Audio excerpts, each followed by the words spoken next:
Assalamualaikum warahmatullahi wabarakatuh. Hello everyone, how are you today? Hope you're all in a good health. Okay, with me Apriatin, or you can call me Atin. In this video, I would like to share to you about the material of the day is about vocabulary and grammar for children.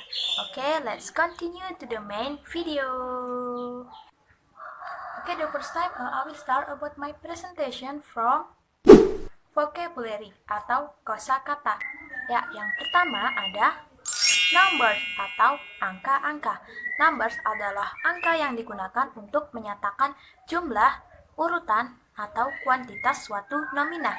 Ada dua jenis numbers di dalam bahasa Inggris. Yang pertama ada cardinal numbers dan yang kedua ada ordinal numbers. Nah, apa perbedaan dari keduanya? Oke, cardinal number ini digunakan untuk menyatakan jumlah. Misalnya, 1 atau 1, 2 atau 2, 3 atau 3, dan seterusnya. Nah, contoh pengaplikasian pada kalimatnya, misalkan, lihat contoh ini. There are 5 boys in the class. Ada 5 siswa laki-laki di kelas. Jadi ini menyatakan jumlah 5 siswa laki-laki, 5 boys. Ini masuknya ke cardinal numbers. Kita ke ordinal numbers. Jadi ordinal numbers dia digunakan untuk menyatakan urutan atau tahapan. Misalnya first atau pertama, second atau kedua, third atau ketiga, dan seterusnya. Nah, contoh pengaplikasian dalam kalimatnya, misalkan lihat contoh ini. I am the second child in my family. Saya adalah anak kedua di dalam keluarga saya. Jadi dia menunjukkan urutan, bukan jumlah, tapi urutan, anak kedua. Jadi dia masuknya ke ordinal numbers. Oke, kita lanjut ke colors and shape atau warna dan bentuk. Mempelajari warna bisa kita gabungkan dengan bentuk-bentuk benda yang ada di sekitar kita.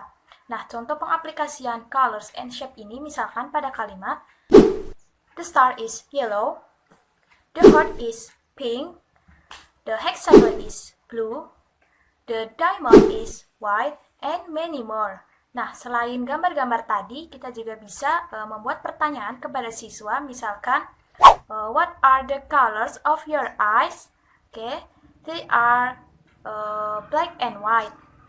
Nah, contohnya lagi misalkan, what is the color of this pen? Okay, it is red. Sekarang kita ke fruits atau buah-buahan. Ada mango, orange, apple, banana, coconut, avocado, dan masih banyak lagi. Nah, contoh pengaplikasiannya dalam percakapan, misalkan, do you like eating fruits? Yes, I do, or no, I don't. What fruits do you like? I like apple. What fruits don't you like? I don't like banana because it is very sweet.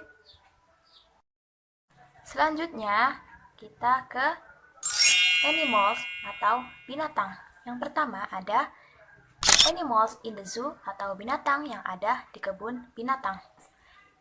Ada lion, tiger, crocodile, bear, monkey, dan masih banyak lagi.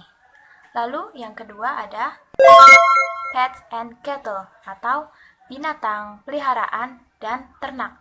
Ada cat, ada dog, ada rabbit, ada chicken, and fish, dan masih banyak lagi. Kita masuk ke pembahasan tentang English grammar atau tata bahasa Inggris. Apa itu grammar?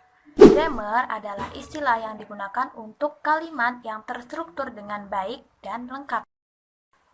Nah, sebelum mencari bagaimana sih cara mengajarkan grammar, kita perlu mempertimbangkan apa saja grammar yang bisa digunakan untuk mengajar. Nah, grammar ini dibagi menjadi 3 kategori, yaitu penjelasannya selanjutnya. Yang pertama ada fact atau fakta.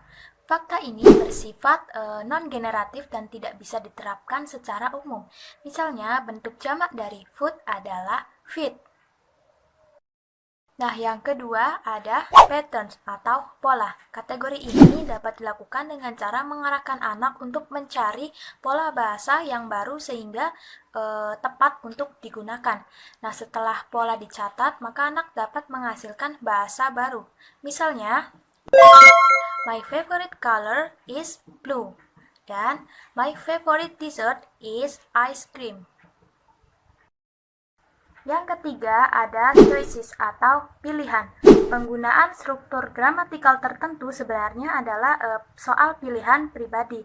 Misalnya, I've played tennis since I was 8. Saya telah bermain tenis sejak saya berusia 8 tahun, atau bisa juga I've been playing tennis since I was 8. Saya sudah bermain tenis sejak saya berusia 8 tahun. Kita masuk ke aktivitas pembelajaran merangkai grammar. Lihat gambar di samping ini. Nah, ini merupakan kegiatan wawancara untuk melatih pertanyaan dan jawaban kepada siswa. Misalnya pada konteks pertama terdapat gambar cake atau kue, kita memberikan pertanyaan, do you like cake? Siswa yang menyukai cake bisa diisi dengan tanda checklist, dan siswa yang tidak menyukainya bisa diisi dengan tanda silang. Begitupun seterusnya, siswa disuruh untuk mengisi setiap konteks sesuai dengan gambarnya masing-masing. Nah, berikut ini juga merupakan contoh latihan yang berfokus pada urutan kata dan konteks. Ini mencakup tentang kata sifat, warna, dan ukuran, seperti black, long, tall, dan lainnya. Dan juga kata benda, misalkan stocking, shoes, hat, dan lain sebagainya. Nah, kita bercerita kepada murid, misalkan ceritanya begini, she put on her black stocking, her big black shoes, her long black cloak, her tall black hat.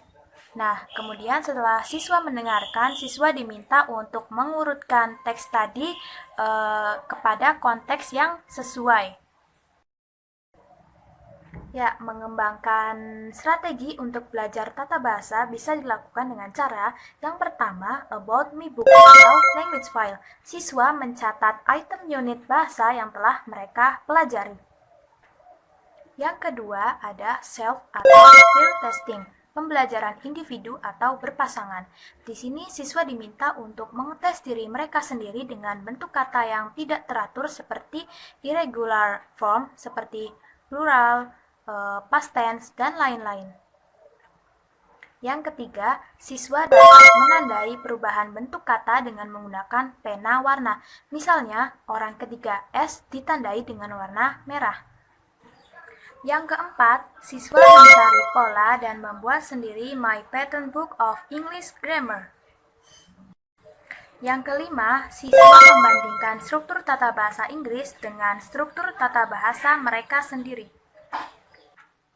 Okay, I think that's all about my presentation. I hope my presentation will be useful for you. Thank you for your attention. See you in the next moment. Wassalamualaikum warahmatullahi wabarakatuh.